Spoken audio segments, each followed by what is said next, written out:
And this is like good for like position bass C, position G, position D, position F, because it's showing that your hands are in the same position, whether it's the right hand or the left hand. So it's basically coordinating the colors between both of the C's, both of the D's, and so on and so forth.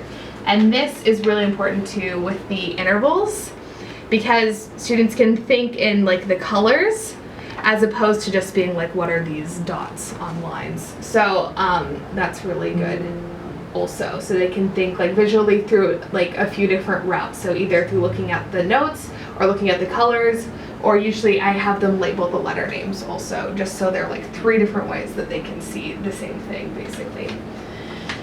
And that leads into Seaside Stroll. So there are like 4 different exercises, or sorry, well there are 3 different exercises for the song, and then this is the final version.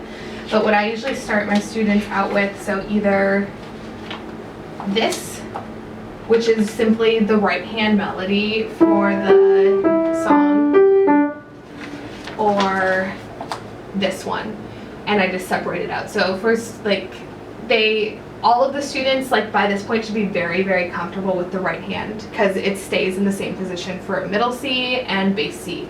So they will be able to pretty much like easily recognize where to find these notes in the right hand. What's not as simple is the intervals, which is when you can go back to the initial exercise that I just showed with the colors. So you can do that, and this is super helpful because instead of just looking at like the notes, they can see like the names of the intervals.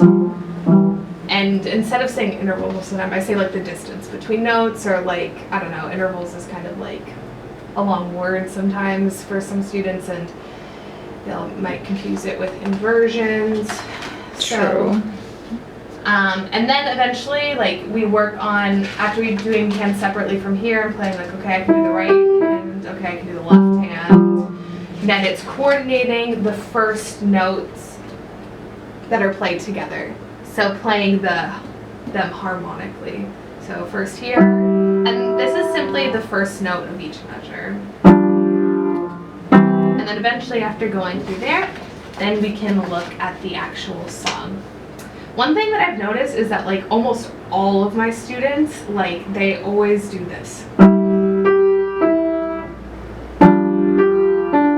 And they hold this last quarter note as a half note. So this is a really good time to refresh on time signature also, and it's really nice that this note is there. I don't know, I think that's about it. A lot of the songs in bass C are like coordinating both hands together with intervals. So usually when I see things like this, I make them label all of the intervals, or like, how is this formed? Like, is that like, that's a skip. That's a skip from there.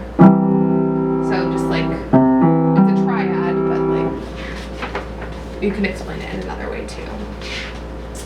But yeah, and that's what primarily this is. It's coordinating both hands together, like reviewing over staccato, because there's not much of that in middle C position, but there's a lot more of it in bass C. But yeah, is there anything else I missed? You. Yeah. Maybe 8 notes. Just 8 notes? Okay. Sure. So,